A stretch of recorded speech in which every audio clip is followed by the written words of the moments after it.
चलिए अभी दो इम्पोर्टेंट क्वेश्चन देखेंगे आज हम। क्वेश्चन एकदम सिंपल है।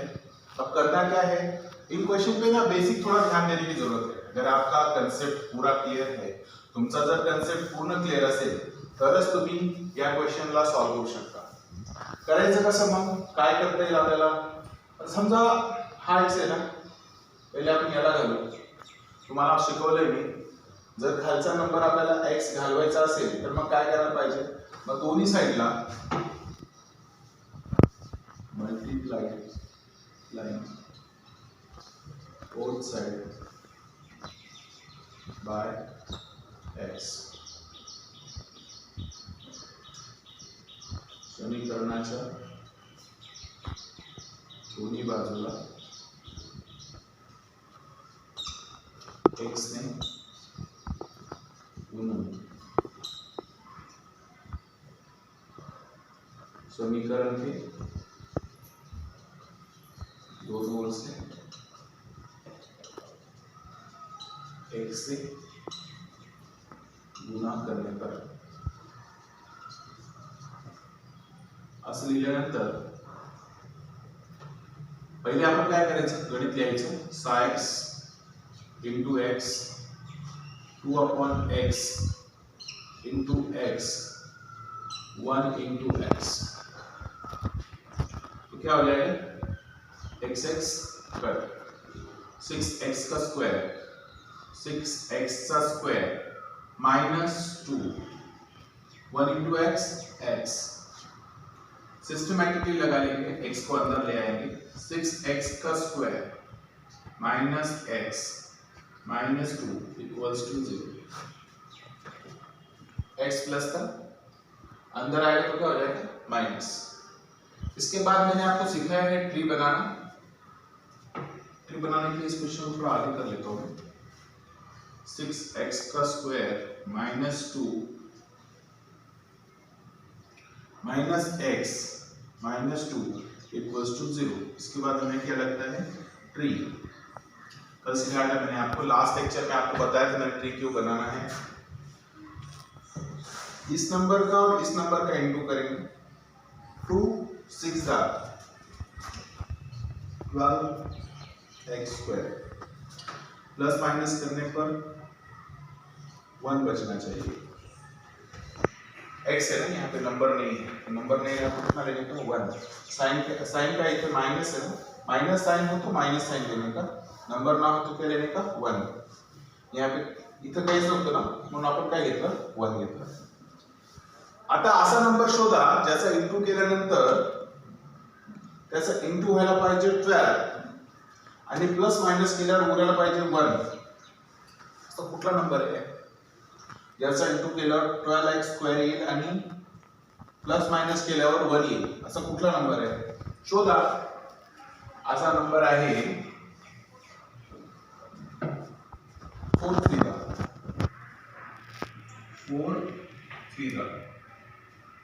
4x 4 3 12। कुठल्या संख्येला मायनस चिन्ह द्यायचं, मोठ्या संख्येला, तो मायनसच आहे। 4 मधून 3 गेला मायनस 1, दोघांचा इंटू 4 3 12 बघ, मायनस प्लस चा इंटू काय होतो मायनस होतो। 4 मधून 3x गेला किती उरतो मायनस 1x। आता आपण काय करूया, ऍज इट इज 6x चा square minus 4x plus 3x minus 2 equals to 0। पहला ब्रैकेट दूसरा ब्रैकेट। पहले इसमें कौन कॉमन आ रहा है, कॉमन म्हणजे माहिती आहे ना, हे दोघं कोणत्या टेबल मध्ये 2x च्या 2x ला बाहेर घेऊन टाका। 2 3 6x 2 3 6x ना, मग 3x इकडे आला। 2 2 4 2x x कॉमन घेतलाय फक्त 2 उरेल इथे। या दोघांमधून आपण कोणता नंबर घेतला 2x। 2 3 6x ना, इथे x स्क्वेअर होता, मग इथे 3 उरेल आणि 2x इंटू 2x चा टेबल दोन वेळेस म्हटला 2 टू द 4x इथे काय होईल 2. दुसऱ्याच्यात कोण कॉमन आहे? कोणीच कॉमन नाहीये, कोई है केस में कॉमन नहीं. In this polynomial linear equation में कोई हमें कॉमन दिख नहीं रहा है. इसका मतलब क्या लेने का? +1. कुछ नहीं रहा तो इसका साइन प्लस था ना, तो मैंने प्लस ले लिया. अंदर क्या बचेगा? Same number 3x - 2. 3x - 2 = 0. फिर से देखो, इसमें मैंने क्या किया? 2x को कॉमन लिया, 2x को बाहर ले लिया, 2 3 6x और 2 3 6x अंदर बचेगा और 2 टू द 4, तो यहाँ पे क्या आया? 2 आया. इन दोनों में कोई कॉमन नहीं था, मतलब कोई टेबल में नहीं था. 3x और 2 कोई टेबल में नहीं आता. अगर ऐसा कुछ कॉमन ना निकले ना, त्यावेळेस कुठलाही नंबर कॉमन निघत नसेल, then you can take 1 as a common. तो 1 को हमने क्या ले लिया? कॉमन. 3x - 2. अब क्या करेंगे? 2x + 1 को एक ब्रैकेट में डाल दें. 2x + 1 एक ब्रैकेट. दूसरे ब्रैकेट में क्या रहेगा? और 3x - 2 = 0 एक ब्रैकेट. ये लेने के बाद इक्वेशन बनाते हैं. 2x + 1 = 0 और 3x - 2 = 0. +1 उधर जाएगा तो क्या होगा? -1. x = -1/2. ये आंसर आया इसका. और 3x - 2 = 0. -2 साइड ले जाओ. 3x = माइनस का हो जाएगा प्लस. ये minus equal two plus side जाएगा तो क्या हो जाएगा? प्लस हो जाएगा. और प्लस हो जाने के बाद ये 3 को उधर भेज देंगे. 2 है, उधर जाने के बाद क्या हो जाएगा? डिवाइड 2/3. तो हमारे पास दो आंसर आए. आंसर है -1/2 एंड 2/3. ठीक से एक बार आप इसको सामने आके दिखा दो. टोटली तो ये दो इक्वेशन है. मैंने पहले फिर से एक बार एक्सप्लेन कर देता हूँ. x था तो मैंने बोथ साइड सबको x से इंटू कर दिया. 6x × x 2/x × x 1 × x. 6x × x क्या आएगा? 6x² आएगा. x कट हो जाएगा, -2 नीचे आया. 1 × x x बचेगा. फिर हमने क्या किया? इसको लाइन में लगा लिया, x को अंदर ले आया. ये प्लस था, इधर आने पर क्या होगा? माइनस हो गया. 6x² - x - 2 = 0. अब मैंने क्या किया? ऐसा कोई इन दोनों का इंटू किया. 6 टू द 12x² -12x². इन दोनों का इंटू है ना, माइनस प्लस का इंटू माइनस होता है. तो 2 × 6 2 6 था -12x². अब क्या किया मैंने? अब मैंने देखा कि यार ऐसा कौन सा नंबर है जिसका इंटू करने पे 12 आए और यहाँ पे कोई नंबर नहीं है, मतलब 1 लिया मैंने. उधर -x था ना, तो वहां पे कोई बीच का नंबर नहीं था, तो क्या लेने का? 1. जब नंबर ना हो तो 1 ले लेने का. साइन के साथ में -1 आए. तो ऐसा कौन सा नंबर है जिसका इंटू करने पे -12x² आए और प्लस माइनस करने पे -1 बचे? तो ऐसा कौन सा नंबर था? 4 3 12. 4 -4 में से 3 प्लस गया तो कितना बचता है? 1. लेकिन दोनों का इंटू कितना होता है? 12 -12x². तो इस तरह से मैंने इसको बैलेंस किया. -x की जगह पे ये दोनं नंबर लिखे. -4x आणि 3x इथे लिहिलं. आता काय करणार? दोघांना पट्टी मारून दोघांमधून कॉमन काढलं. पहिल्या याच्यातून कॉमन कोण आला? 2x बाहर आने के बाद अंदर क्या बचेगा? 2 3 3x 2 3 6 ना, तो 2 3x अंदर बचा. 2 2 4, तो 2 यहाँ पे लिखा. उसके बाद मैंने क्या किया? 3x - 2 में कोई कॉमन नहीं था, 1 ले लिया. अगर कोई नहीं रहा तो 1 लेने का, +1 लिया क्योंकि इसका साइन देखने का आगे वाले नंबर का प्लस साइन है तो प्लस लेने का. +1 लिया. +1 लेने के बाद जो नंबर 3x - 2 था वैसा का वैसा लिख दिया. अब मैंने क्या किया? इसको और इसको एक ब्रैकेट में लिख दिया. इन दोनों को एक ब्रैकेट में लिखा. 2x + 1 = 0, 3x - 2 = 0. अब मैंने क्या किया? 2x = -1, तो x = -1/2 और 3x - 2 उधर गया तो प्लस हो जाएगा. x = 2/3. इस तरह से आंसर आया -1/2 2/3. इस तरह से हमने इस पूरे क्वेश्चन को बैलेंस किया। अब नेक्स्ट क्वेश्चन देखते हैं। इसको अच्छे से कर लिया आपने रिकॉर्ड, पूरा ऐसा झूम करके दिखाओ, बहुत सारे बच्चों के कमेंट है कि पूरा ठीक से नहीं दिखता, ठीक से देखो नहीं तो आगे आगे उसको रिकॉर्ड करके दिखा दो, साफ साफ जाना चाहिए। इसको भी दिखो।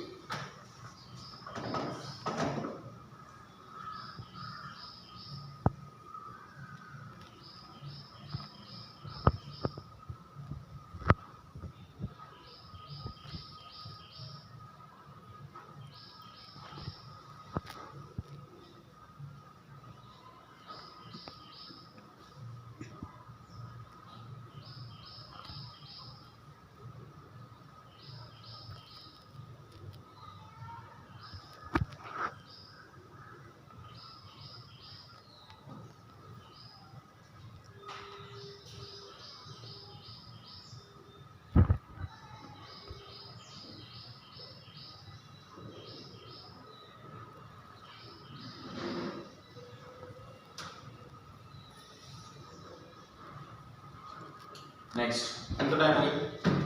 11 minute.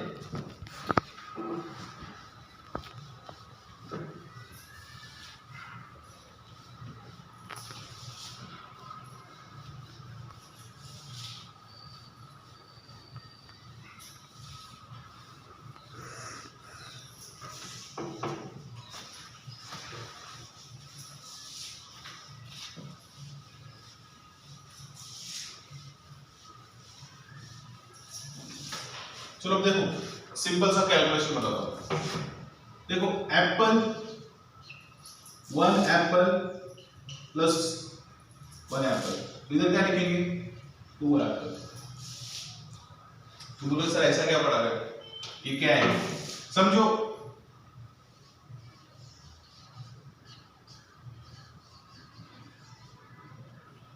One flower plus second flower equals to क्या लिखेंगे? 2 फ्लावर। अच्छा ये मैंने अभी समझाया, रूट का भी हिसाब ऐसे ही होता है। समझो √6 प्लस √6, तुम क्या लिखोगे? √6 प्लस √6, इसका क्या लिखोगे? तो इसका ऐसे लिख दो, 2√6, इसकी जैसा हिसाब होता है। अदर नंबर्स की तरह इसका हिसाब नहीं होता, प्लस करते समय भी इसी तरह से करना है, माइनस करते समय भी इसी तरह से करना है। अगर समझो मैं इसका माइनस करता, √6 माइनस √6 तो आ जाता 0, कुछ नहीं बचा। √6 में से √6 गया, 0 बचा। अच्छा इसका इंटू कैसे करेंगे? √6 इंटू √6, आंसर आएगा सादा 6, 6 36 किसका स्क्वायर है? 6 का, इसलिए इसका आंसर आएगा 6। मतलब सेम सिंपल भाषा में याद रखो, √6 इंटू √6 सिंपल 6। और अगर उसको प्लस किया √6 प्लस √6 तो 2√6 आएगा, √6 माइनस √6 क्या आएगा? 0 आएगा। ये जो थोड़ा कैलकुलेशन है ना, इसको आप थोड़ा ध्यान में रखो, क्योंकि रूट के मामले में आप थोड़ी गड़बड़ी कर देते हो। इसके लिए मैंने ये एग्जांपल के साथ में समझाया, कारण की तुम्ही बऱ्याच वेळेस काय करता, त्याला तुम्ही साध्या नंबर सारखं ट्रीट करता। समझा √6 प्लस √6 तो क्या लिखोगे? 12। ऐसा नहीं करना है। √6 प्लस √6 क्या आएगा? 2√6। √6 माइनस √6 क्या आएगा? 0 आएगा। और √6 इंटू √6 क्या आएगा? सादा 6 आएगा। इसका हिसाब किताब थोड़ा सा अलग है, इसको अगर आप ठीक से समझ लोगे तो आप आगे की क्वेश्चन को समझ पाओगे। अगर इसे आप नहीं समझ पाए तो आगे का क्वेश्चन समझेगा नहीं। ये एकदम सिंपल मेथड में मैंने आपको समझाने की कोशिश की। एप्पल प्लस एप्पल 2 एप्पल, वैसे √6 प्लस √6 इज 2√6। इस तरह से अगर आपने लिया तो ही आपको समझ में आएगा। तो अभी फिलहाल के लिए आप इतना समझो, फिर मैं अगली बार वो नेक्स्ट क्वेश्चन लूंगा, क्योंकि मैं चाहता हूं कि वीडियो थोड़ी थोड़ी ही डाली जाए ताकि आपको समझ में आए। ज्यादा लोड लेने से तकलीफ हो जाएगी, क्वेश्चन समझ में नहीं आएगा। आज के लिए इतना ही। एक क्वेश्चन दे रहा हूं मैं आपको घर पे सॉल्व करने के लिए। आज का होमवर्क है 2x² minus 2x plus 1/2 equals to 0। इस क्वेश्चन को सॉल्व करके लाना। सिंपल है, कोशिश करो करने की। Thank you. और होमवर्क